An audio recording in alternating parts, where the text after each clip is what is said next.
Isaías 45, eu vou ler o versículo 22. Olhai para mim e sede salvos, vós todos os confins da terra, porque eu sou Deus e não há outro. Pai, que esta palavra lida agora possa penetrar os nossos corações nesta manhã. Porque o Senhor nos deu olhos para ver, coração para sentir, mente para decidir. E nós pedimos que nesta manhã, Senhor, a Tua palavra possa agir em nós. Espírito Santo, tudo que nós fazemos aqui é para a Tua glória, Espírito Santo. Espírito Santo, precisamos muito de Ti, Espírito Santo. Nós invocamos-Te agora aqui, na nossa mente, no nosso coração, Espírito Santo de Deus.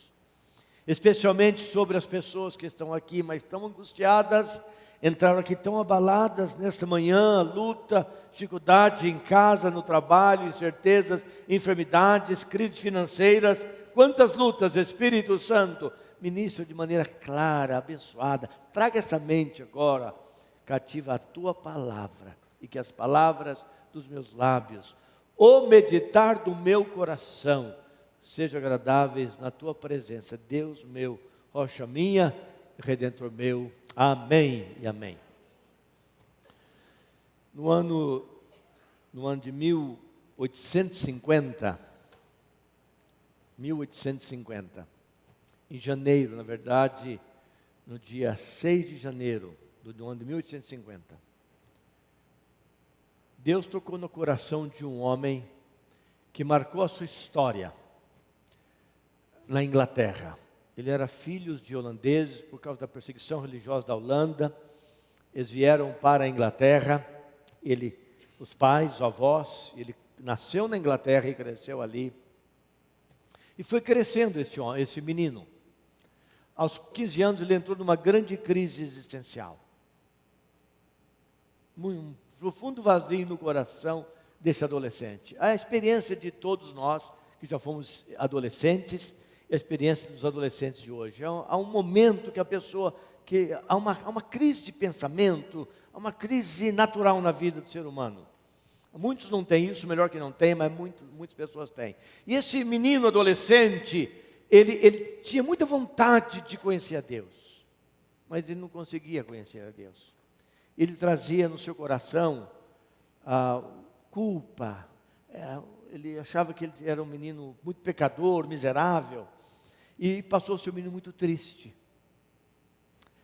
E um dia, esse menino, domingo de manhã, decidiu ir para a igreja. E ele saiu, naquela época andava-se muito a pé, numa cidade no interior da Inglaterra. Mas começou a nevar demais. E a neve começou a engrossar, e a nevasca foi forte demais, que ele imaginou que se ele chegaria muito molhado, muito frio, ou ele preferiu entrar na próxima igreja, na avenida que ele estava caminhando, e logo lá na frente ele encontrou uma igreja pequena, e ele entrou naquela igreja. E naquele dia, começaram a cantar, etc., e o pastor não chegava. Foi tão grande a nevasca, que o pastor não conseguiu sair da casa dele e chegar naquela igreja. E depois dos cantos, alguém tinha que falar alguma coisa. Levantou-se um homem, no meio da comunidade, como se por alguma razão, aqui no domingo eu não chegasse, o pastor Jefferson não chegasse, nenhum pastor chegasse aqui, e o povo começou a cantar, deu 10 horas, tem que começar o culto, e o pastor não chega, e cantam, e fazem tudo, e agora, quem vai pregar? E um irmão levanta aí, um líder de célula, uma pessoa qualquer, e levantou um homem humilde, simples, com pouca instrução, quase que analfabeto.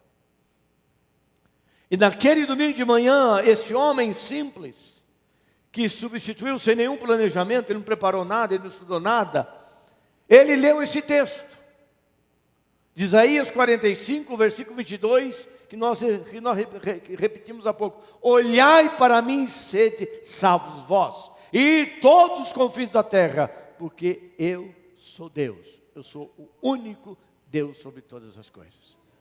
E esse homem começou a pregar, como ele não sabia falar muito, ele começou a repetir essa expressão, olhar para Deus, você precisa olhar para Deus.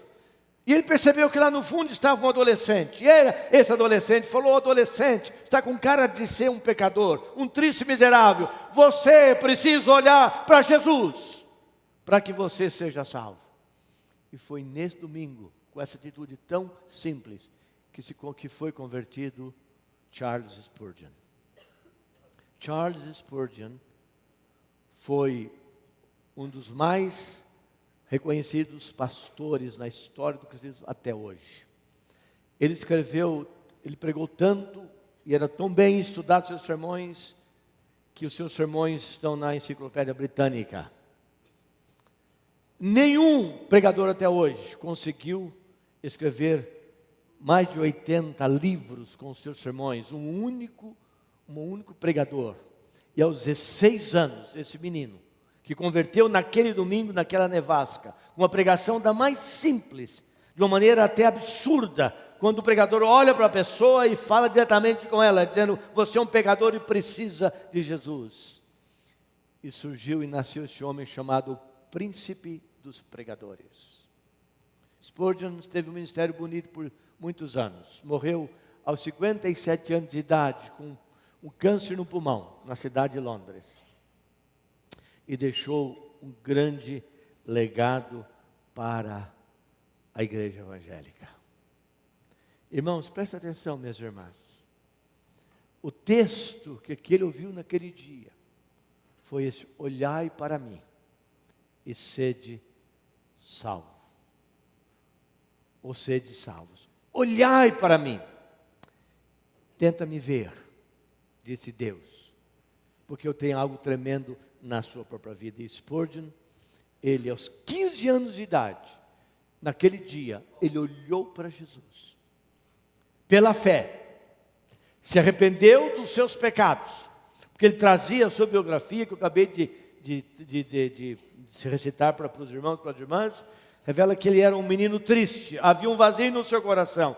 Ele se arrependeu e pela fé, ele foi salvo naquele dia. Deus usou de maneira extraordinária. Aqui alguns princípios, algumas verdades nesse texto. Gostaria que você pensasse comigo nesta manhã. Primeira verdade, vou falar sobre 3. Primeiro, que aqui está um convite à salvação. Porque o texto é claro: olhai para mim e sede salvos.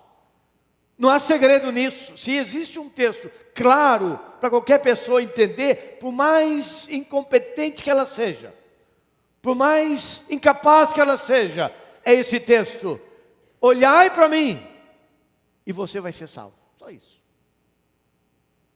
Só tem uma forma do homem ser salvo: é voltar-se para Deus. Esse texto no hebraico significa volte-se para mim também. Olhar significa: se envolva comigo, deixa eu tomar conta da sua vida, abra um espaço na sua vida, no seu coração para mim, que você vai ser salvo.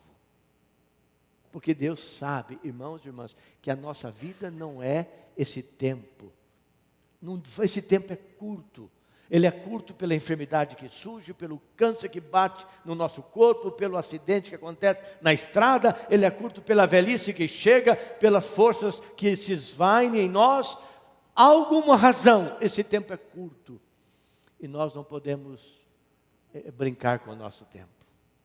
Quais são essas verdades? Primeiro é esta: a salvação na mensagem do Evangelho. O convite à salvação que Jesus faz nesse texto. Segunda verdade está logo nesse versículo: a universalidade da mensagem do Evangelho. Está em todas as partes. É para todos os povos, para todas as gentes, para todas as raças, para todas as tribos, para todas as pessoas. E em terceiro lugar, a exclusividade da mensagem do Evangelho. Evangelização é levar o Evangelho para as pessoas. É falar do amor de Deus, é falar da resposta que Cristo traz ao nosso coração. É dizer em poucas palavras, é meia hora, durante uma semana inteira, para uma pessoa, falar para ela o seguinte: olha como você é especial aos olhos de Deus. Olha o que a Bíblia nos ensina. E Ele quer que você entenda a mensagem das boas novas do Evangelho na sua vida. E nós não vamos encerrar, irmãos, essa estação sem cada um de nós aqui ter a consciência. Primeiro, de que esse evangelho tem que viver na minha vida, que é Jesus Cristo. Ele tem que ser o Senhor da minha vida. Eu preciso ter consciência disso. E uma vez nascer essa consciência, nunca mais ele desaparece. Porque uma vez salvo, salvo para sempre. O Jesus que eu creio que tomou minha vida, não é um fracassado, ele não é um pobre miserável, que qualquer coisa, um pecado, ou Satanás, ou força do inferno, vem e me arranque das mãos de Jesus. Por isso que João 10, 28 diz, e eu lhes dou a vida eterna, e ninguém as arrebatará das minhas mãos eternamente. O dia que Jesus o chamou, não é atração pelas coisas do mundo, irmão, não é a fraqueza da carne, não é a paixão por aí que nós vemos, que vai nos afastar da grandeza do poder de Jesus. Se ganha, diga amém. É isso que nós precisamos fazer, irmãos. Segundo, a urgência, nós falamos sobre isso. Por isso, nesta manhã eu estou falando sobre a urgência da salvação. Nós temos que falar para as pessoas. E as pessoas, irmãos, estão sedentas por Jesus. Estão sedentas por Jesus Cristo. Então, qual é a primeira verdade? A primeira verdade é esta. Olha aqui está o versículo 22. Olhai para mim e sereis salvos. Essa é a primeira verdade. Irmãos, não há dúvidas nesse texto, quando olhamos por aqui, que Deus ele está afirmando que a salvação só pode ser encontrada na pessoa de Jesus Cristo. Quando você pensa em Deus, quando a gente fala que Deus salva, Deus está dizendo, olhar para mim e ser salvos, é porque Ele salva no seu Filho. Quando Deus está dizendo, e o profeta Isaías nesse texto, falando sobre o povo de Israel estava sendo punido pelos seus pecados, pela sua desobediência, porque Deus é amor, irmãos, mas Deus também é justiça. Nós queremos um Deus só bonzinho. A tendência nossa é a seguinte, eu quero um Deus que sempre vai me entender, sempre vai me perdoar, que faz tudo para mim, eu peço, Ele responde na hora, Ele sai para responder a minha necessidade, e eu faço o que eu quero. Não, irmão, nosso Deus é justo. O povo de Israel pecou, desobedeceu, e foi levado embora de Israel, foi ser escravo. E Deus determinou que um dia esse povo voltaria, depois de 70 anos esse povo voltaria para a sua terra. E Deus usou um rei pagão, que não sabia, não conhecia nada de Deus. Mas Deus tocou no coração daquele rei, na cabeça dele, falou, hoje você vai levantar, você vai fazer um decreto e falar o seguinte, todo judeu pode voltar para casa. O que era impossível naquela época, aos olhos humanos. Alguém falou, ele ficou doido. Deus, irmãos, usa as loucuras deste mundo para confundir os sábios. E Jesus diz que nós devemos ser como criança, porque a criança, ela entende e aceita, e nós entendemos e fazemos de conta. E nós mantemos a nossa maneira de ser, nós impomos a nossa forma de ser, nós mantemos nossa natureza. Quando nós temos que, uma vez tendo Cristo no nosso coração, sermos pessoas transformadas, mudadas. Paulo diz, antes vocês eram pessoas ruins, agora vocês são pessoas boas. Antes vocês mentiam, mas agora vocês não mentem mais. Antes vocês eram pessoas intempestivas, vocês são pessoas controladas. Antes vocês eram pessoas estúpidas, agora são pessoas cordatas. O Evangelho, ele transforma. E agora Deus colocou na cabeça de Ciro e liberou esse povo foi embora. Foi para Jerusalém, e lá em Jerusalém, e agora Deus chama a atenção desse povo, voltar para mim, olhar para mim, porque eu vou salvar vocês, vou mudar a história de vocês, vou transformar a vida de vocês, tudo vai ser diferente. Então, irmãos, a salvação não está na igreja, não está na religião, não está no batismo, tem que batizar para ser salvo, isso é mentira, o batismo não salva ninguém. Eu vou ser bonzinho, eu vou dar as coisas para pobre, achando que eu vou ganhar o céu, isso é mentira. A salvação não tem nada a ver com o nosso comportamento humano. Salvação é algo que Deus realiza por Cristo Jesus dentro do nosso coração, é dentro da gente, faz você ficar com nojo do pecado, você até tenta, mas é nojento aquilo. É isso que Jesus faz quando entra no coração de uma pessoa, irmãos. Coloca nojo. Esse caminho eu fazia essas coisas atrapalhadas, eu gostava de rolo, enganar os outros, explorar as pessoas e ser uma pessoa, achar que eu era inteligente e vivo. O crente passa a ter nojo disso, porque ele é uma nova criatura. O Evangelho, irmãos, ele se encontra em Jesus Cristo. Então não nessas coisas, porque ninguém é bom, e nós pensamos que sendo bom, fazendo boa coisa, eu tenho a salvação. Isso é uma grande mentira. Eu sirvo os outros, eu dou as coisas, porque eu amo aquela pessoa, porque eu fui amado por Jesus, é por amor, mas não é porque eu sou bom, é o amor de Deus no meu coração. E é isso que o texto está dizendo para você e para mim, nesta manhã, meus irmãos, minhas irmãs, quando nós somos afiados a buscarmos ao Senhor, e como diz Pedro, diante do Sinédrio naquele dia, capítulo 4, versículo 12, de Atos, diz: e não há salvação em nenhum outro, porque abaixo do céu não existe nenhum outro nome que importa que os homens sejam salvos. Não há salvação a não ser em Jesus Cristo. Para a salvação, nós temos que olhar para Jesus, para a cruz, não é isso? Jesus. Lá no capítulo 3, irmãos, rapidamente, João capítulo 3, eu quero ler esse texto que ele é importante. Esse é um texto quando Jesus fala de salvação para um homem importante de Jerusalém, chamado Nicodemos. E nesse capítulo 3, quando ele fala para Nicodemos sobre a vida eterna, a salvação, ele diz assim no versículo 14, 15 e 16: e de modo porque Moisés levantou a serpente no deserto, assim importa que o Filho do Homem seja levantado, para que todo o que nele crê em quem? No Filho de Deus, crê em Jesus Cristo. Que todo aquele que nele crê em Jesus, tem o quê? A vida eterna. E o versículo 16 está conhecido porque Deus amou as pessoas, o mundo, de tal maneira, que deu o seu Filho Jesus Cristo, Filho unigênito, para todo aquele que nele crê, não pereça, mas tenha a vida eterna. Presta atenção, meu irmão, minha irmã. A Bíblia está dizendo o seguinte, que Deus amou o mundo de tal maneira que salvou o mundo. Jesus não fala isso. Deus amou as pessoas de tal maneira que salvou todas as pessoas. Não. Deus amou muito de tal maneira que Ele entregou seu Filho, Jesus Cristo, para que todo aquele que crê no Senhor Jesus Cristo não pereça, mas tenha a vida eterna. O homem tem que crer em Jesus Cristo. Esse texto nos volta lá para Números, eu vou só mencionar no capítulo 21, que fala naquele momento quando o povo de Israel marchando a terra ali, aquele povo começou a murmurar, Deus dava tudo para aquele povo, e o povo começou a murmurar, e etc. E o povo passou a não gostar mais do maná. Irmãos, o maná era o alimento mais completo que alguém podia comer. Quando não tinha pão naquela caminhada que durou 40 anos, Deus mandava do céu o maná.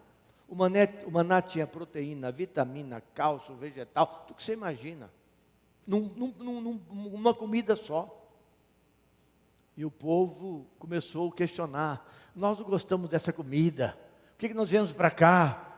E o povo começou a questionar Deus e Moisés. E Deus ficou irado contra o povo e mandou serpentes, cobras. E as cobras começaram a morder as pessoas. E muitos morreram picados por cobras venenosas. E agora Moisés, o povo reconheceu que aquilo estava acontecendo pela desobediência do povo. E agora vem o povo a Moisés e fala: Moisés, ajuda-nos, peça para Deus ter misericórdia de nós. E esse texto de Números capítulo 21 descreve que Deus então respondeu à oração de Moisés. E Moisés colocou em oração a Deus, porque naquela época Deus falava através dos profetas. Falou o seguinte: Moisés, faça uma cobra de bronze, coloca num pedestal alto, e diga para o povo, todas as vezes que alguém for picado por uma cobra, para olhar para aquela cobra de bronze, que não vai morrer, não vai morrer. Nós sabemos, irmãos, que serpente, no Velho Testamento, significava o pecado do povo. E agora o que acontecia? Todo mundo que era picado olhava para aquele pedestal. E quando olhava para o pedestal, o efeito do veneno desaparecia do corpo da pessoa. E esse texto que eu li para vocês diz: assim como Deus levantou a serpente no deserto, porque Moisés estava mostrando para o povo, apontando para Cristo, que Cristo um dia seria levantado, não no pedestal, mas numa cruz. E todo mundo que olhasse para Jesus Cristo que fez expiação pelos nossos pecados, Jesus Cristo que morreu pelas nossas transgressões, Jesus Cristo que pagou o preço da nossa maldição, nós seríamos libertos. E é isso que diz esse texto: olhai para mim e sereis salvos. Foi essa palavra que mudou o coração de um menino de 15 anos e fez dele o maior pregador da história do cristianismo, Charles Spurgeon. E aqui está o convite da mensagem do Evangelho, que a mensagem do Evangelho é a mensagem de salvação. Jesus disse em Mateus 11, 28, 29 e 30, vinde a mim todos vós que estáis cansados. Spurgeon estava cansado. Quem sabe você está cansado. Quem sabe você está sem rumo. Você está aflito. Há um vazio no seu coração. Nada dá certo. Está tentando mais uma coisa. Quem sabe você está vindo aqui, meu irmão, minha irmã, meu amigo, minha amiga, para tentar uma outra oportunidade da sua vida, para mudar a sua história. Se Cristo é o caminho, irmãos, por que perder tempo em outra estrada? É hora de você tomar uma decisão na sua vida. E o convite é este: olhai para mim, disse Jesus, Deus, e vocês serão salvos. Mas uma segunda verdade aqui nesta manhã está nesse versículo que fala sobre a universalidade da mensagem da salvação. Ele diz, o versículo 22, de todos os termos da terra, os confins da terra saberão disso. Em outras palavras, vocês serão salvos aqui como em todos os confins da terra. Porque essa mensagem, irmãos, hoje ela é pregada em todas as partes. E nós estamos cumprindo lá, Mateus 24, 14, diz que quando esse evangelho do reino será pregado em todas as nações, virá o fim. Porque agora com a internet, com os satélites, com esse meio de comunicação, irmãos, isso é irreversível. Cada dia vai ser melhor, cada dia vai ser mais rápido. Está chegando agora o 4G no Brasil. Cada dia vai ser mais fácil, as pessoas colocam. Vocês não viram lá em Boston aqueles meninos? Um já está morto e o outro deve ser, certamente vai pegar pena de morte nos Estados Unidos, um vai morrer na cadeia, que viram na internet como construir uma bomba, colocar aqui na barriga, colocar um casaco, um terno bonito, e depois apertar um botão, ele morre, mas ele mata os 15 à volta dele, pela sua fé. Eles aprenderam onde isso? Eles aprenderam na internet. O mundo está aprendendo na internet. Irmãos, do seu dízimo que você dá aqui, nós mandamos uma oferta todo mês lá para o Egito, a um pastor de uma grande igreja nossa, Igreja Presbiteriana do Cairo, que tem mais de 5.000 pessoas, é uma igreja que faz um grande ministério. Ele está fazendo um programa, elevando o evangelho para todo o mundo árabe. E você, lá no céu, Jesus vai falar assim: olha, quando você deu o seu dízimo lá, olha aqui as pessoas que iam para o inferno e chegaram aqui, porque nós estamos ajudando ele a pagar esse programa de televisão. Em todos os confins da terra, irmãos, é universal o evangelho. A necessidade do homem é a mesma no mundo inteiro. Deus me deu a oportunidade nesses anos de conhecer quase todos os continentes. Só não conheci até hoje o continente australiano. E aonde eu vou, a Ásia, a América Central, a América do Sul, qualquer continente que você possa ir, o homem é o mesmo. A necessidade é a mesma, a malícia é a mesma. Só muda a língua, a cultura, a forma de você ser. Mas o interior, se você abrir, é tudo igual. Não tem diferença. Se pudéssemos analisar o pensamento, o sentimento do ser humano, é o mesmo, qualquer parte do mundo, é universal. E é isso que diz a palavra de Deus, que a salvação é para a pessoa do mundo inteiro. Todas as pessoas são chamadas, conclamadas para serem salvas. Aqui em Apocalipse 22, vamos para Apocalipse, por favor. Apocalipse 22. Você pode abrir a sua Bíblia lá? Apocalipse 22. O versículo número 17 diz assim: O Espírito e a noiva dizem: vem. Aquele que ouve, diga: vem. Aquele que tem sede, venha. E quem quiser, receba de graça a água da vida. Aleluia. E no versículo 14, capítulo 14, versículo 6 do Apocalipse, voltando umas páginas, capítulo 14, versículo 6, diz assim: vi outro anjo voando pelo meio do céu, tendo um evangelho eterno para pregar aos que se assentam sobre a terra. Presta atenção, meus irmãos. Tem um evangelho eterno, que é o evangelho de Cristo, evangelho da salvação, para pregar aos que se assentam sobre a terra, em todos os continentes do mundo, e a cada nação, tribo, língua e povo, para que essas pessoas possam receber de graça a vida eterna em Cristo Jesus. Não é isso maravilhoso, meu irmão?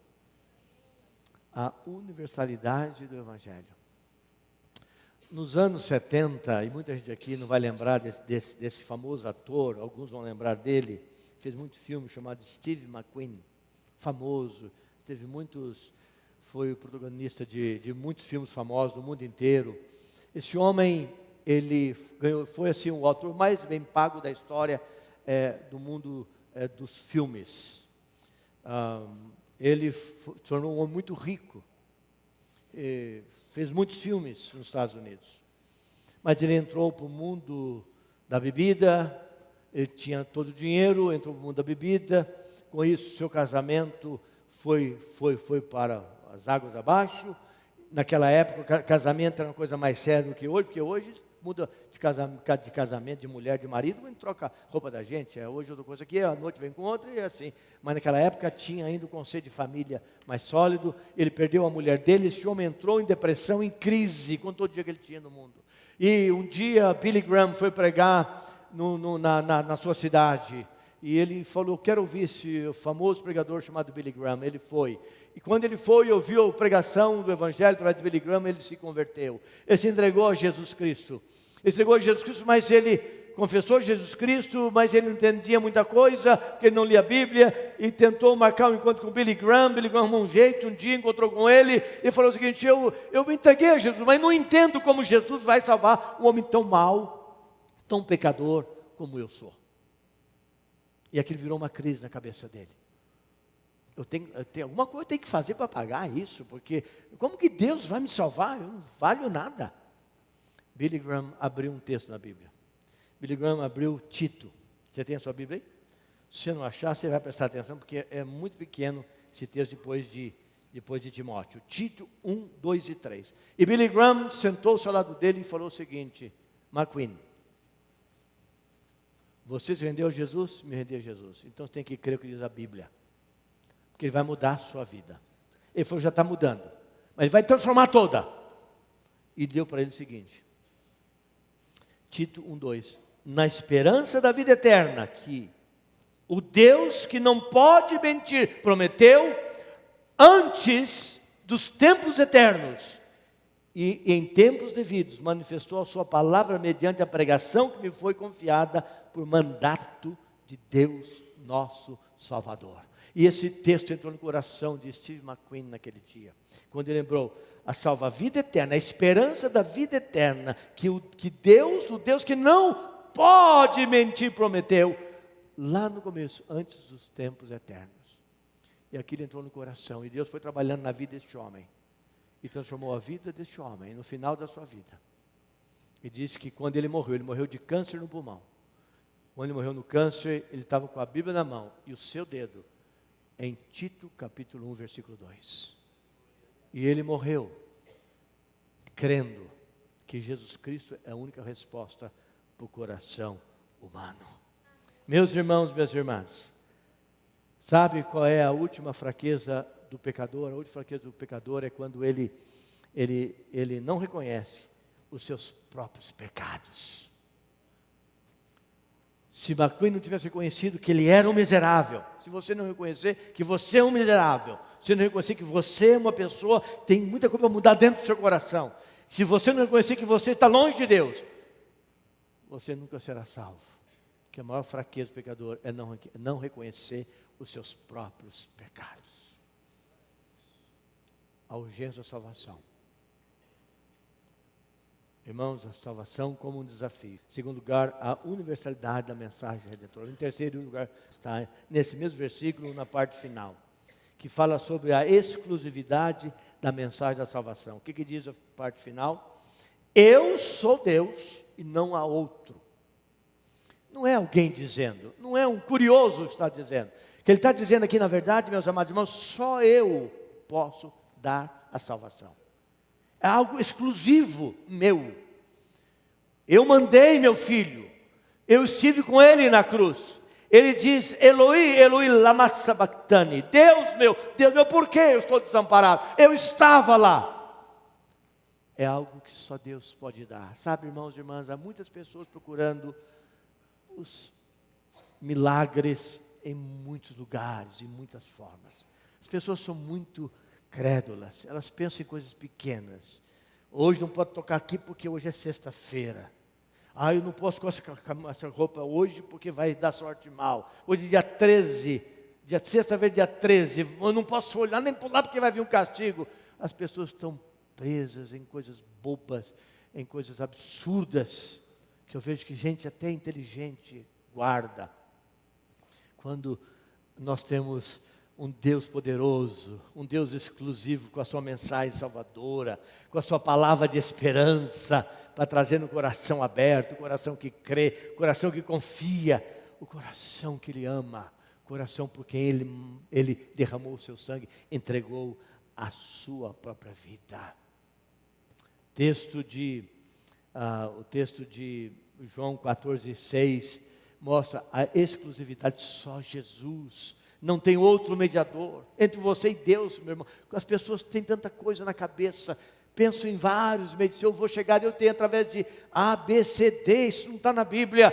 Jesus disse, eu sou o caminho, eu sou a verdade, eu sou a vida. Ninguém vai ao Pai, senão através de mim.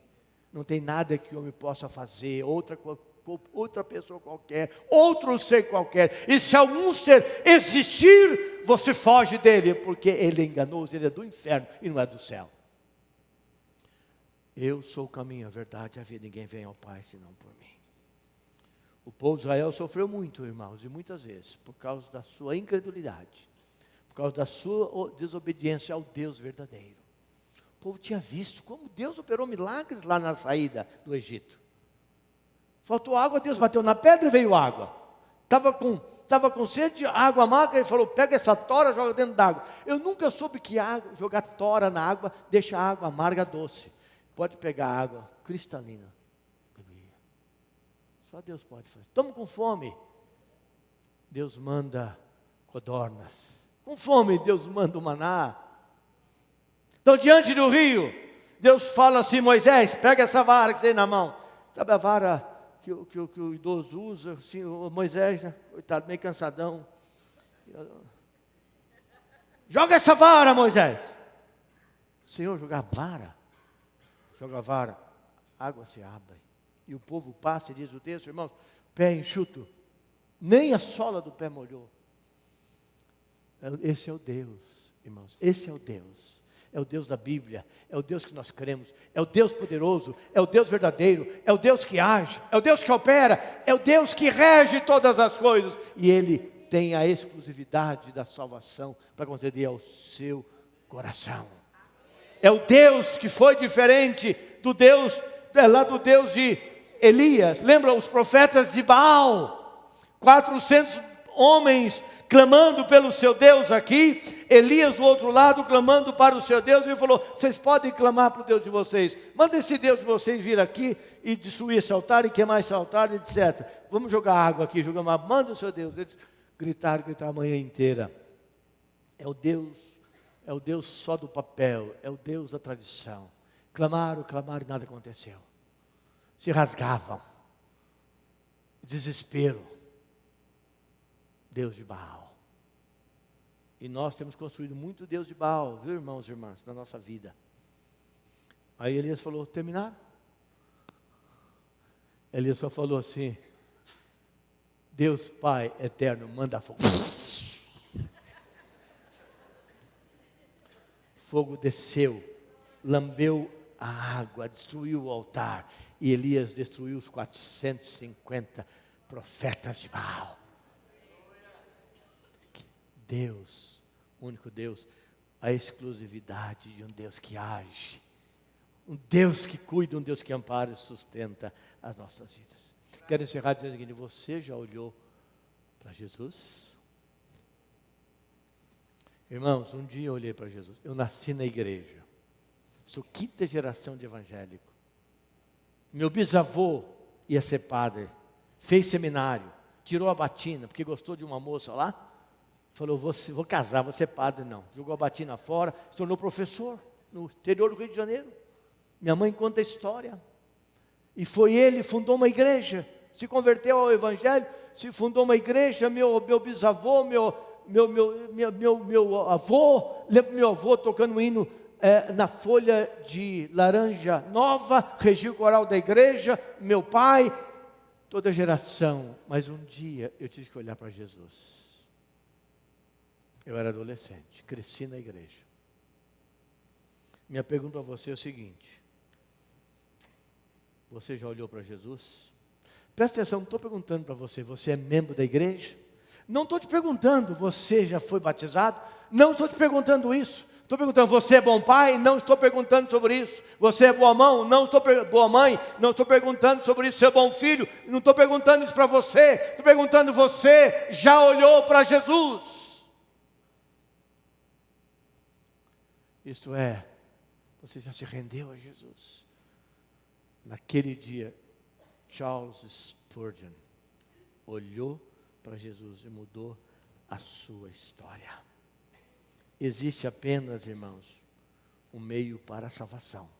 Só há um remédio para nossa condenação. Chama-se Jesus. Acrescenta, Espírito Santo, na mente e no coração dos meus irmãos. E que não haja aqui, Pai, nenhuma pessoa que saia deste recinto, que nesta manhã não se debruce diante do desafio de Jesus como nosso Senhor e nosso Salvador. Obrigado, Pai. Obrigado, Jesus, porque o Senhor nos amou, nos escolheu. E é no Teu nome que eu oro. Aleluia.